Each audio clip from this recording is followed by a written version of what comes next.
The High Stakes of Europe's Monitoring Mission in the South Caucasus by Olesia Vartanyan for her column Beyond Borders, published on December 24, 2024, on EVN Report.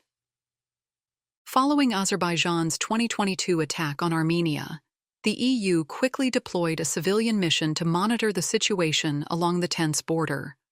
While the mission has helped to maintain a fragile calm, Azerbaijan has made its removal one of the conditions for progress in peace talks, putting at risk the very stability it was meant to uphold. In an attempt to keep negotiations alive, Armenia has suggested that third-party observers will no longer be necessary in sections of the border that have already been demarcated. While this move might appear pragmatic, it risks undermining the mission's broader mandate and diluting its role as a deterrent to aggression.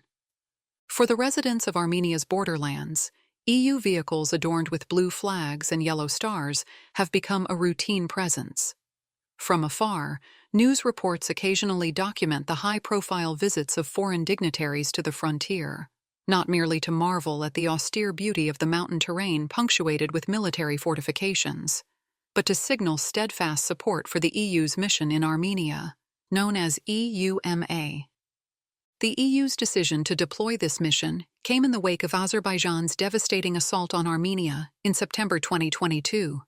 What began as a modest observation team swiftly evolved into a robust operation tasked with monitoring the fraught Armenian-Azerbaijani border.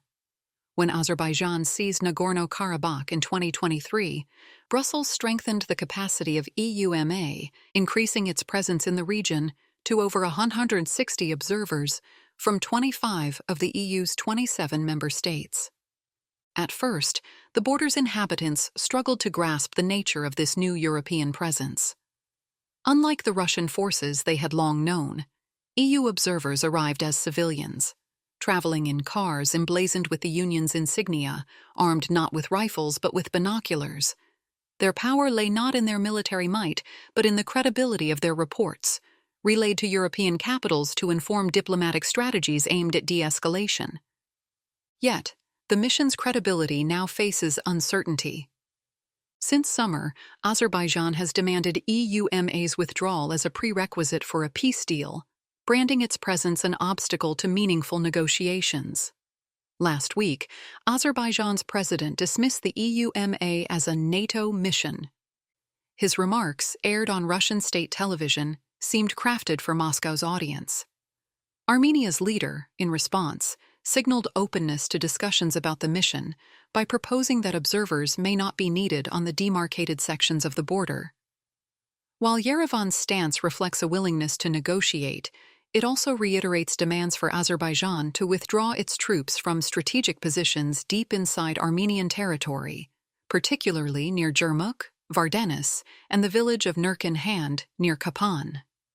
When political actors openly question the mandate of civilian monitors, credibility begins to erode. History offers a cautionary tale. Similar missions elsewhere faltered once sides began debating their mandates. Doubts can metastasize, weakening trust in the mission's findings and diminishing its deterrent power.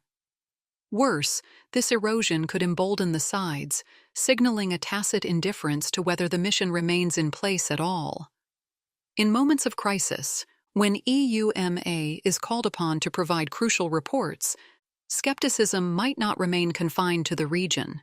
It could ripple across European capitals, delaying or derailing diplomatic responses. Azerbaijan's relentless campaign. The EU mission's mandate, set to expire in February 2025, faces a sustained campaign from Azerbaijan to block its renewal. Despite Baku's persistent efforts, they are unlikely to yield any results. The mission has passed the requisite verification processes, securing its renewal, much like EUMA's sibling mission in Georgia, EUMM, which had its mandate extended earlier this month.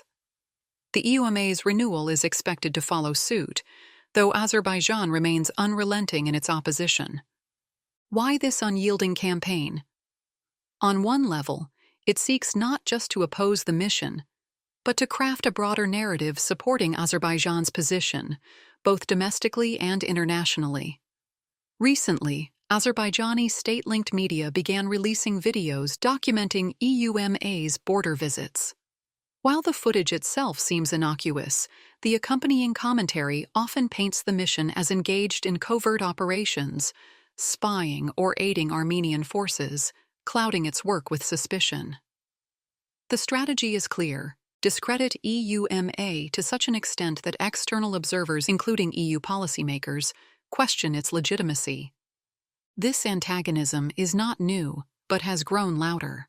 President Aliyev has occasionally claimed that he personally approved EUMA's initial deployment in 2022, framing it as a calculated concession. But as Brussels deepened its engagement with Armenia, tensions with Baku sharpened. The EU, for its part, has walked a diplomatic tightrope, striving to keep Azerbaijan within its orbit. It floated numerous proposals before deploying EUMA, including one that would have placed EU observers on the Azerbaijani side of the border. Baku, fiercely protective of its sovereignty, rebuffed these suggestions, much as it insisted on the withdrawal of Russian peacekeepers from Nagorno-Karabakh. Another overture involved stationing a senior EUMA representative in Baku to liaise with Azerbaijani officials. Though this idea remains on the table, Azerbaijan expressed dissatisfaction, citing the EU representative's insufficient rank. A further proposal envisioned using EUMA to facilitate border incident discussions between Armenia and Azerbaijan, but Baku dismissed this too. Currently, the EU mission communicates with Azerbaijan only via weekly updates sent through the EU Special Representative's Office, detailing planned observation trips. These updates aim to minimize risks to EU observers traveling along military positions, but Azerbaijan offers no acknowledgement, much less cooperation. Unable to sway Brussels directly, Azerbaijan has turned its attention to Armenia, pressuring the country, the mission's formal host, to reconsider its support for EUMA. Armenia remains reluctant to let the mission lapse. It appears, however, that Yerevan is tacitly appeasing Aliyev's attempt at entrapment by allowing for contextual ambiguity around the conditions for maintaining EUMA's ongoing presence. Armenia's delicate balancing act. The EU's rapid deployment of observers in 2022 marked a watershed moment, showcasing Brussels' ability to mobilize resources in a region dominated by Russian influence. For Armenia, grappling with depleted military capabilities after its 2020 defeat, EUMA serves as a critical safeguard against Azerbaijani aggression. The very presence of EU observers, whose reports to member states ensure close monitoring of the situation, acts as a deterrent, signaling that any military action by Baku would come at a significant diplomatic and political cost, with Europe unlikely to stand by passively. Yerevan's response to Baku's demands underscores its desire to retain the mission. As noted earlier, Armenia has proposed limiting EUMA's presence to areas where border delimitation remains incomplete. Currently, only a narrow 12-kilometer stretch out of around 1,000 kilometers. Given the extensive length of the border, the delimitation process would inevitably take considerable time, even if Azerbaijan were to demonstrate genuine goodwill to advance the negotiations. The calculus appears straightforward. Armenia hopes to maintain EUMA's support while awaiting Azerbaijan's withdrawal from sensitive territories like Yermak, a key position from which Azerbaijan could potentially advance deeper into Armenian territory, threatening to cut the country into two parts. Yet, by entertaining the notion of scaling back the mission, Yerevan risks signaling to some EU members that its presence and mandate might be negotiable.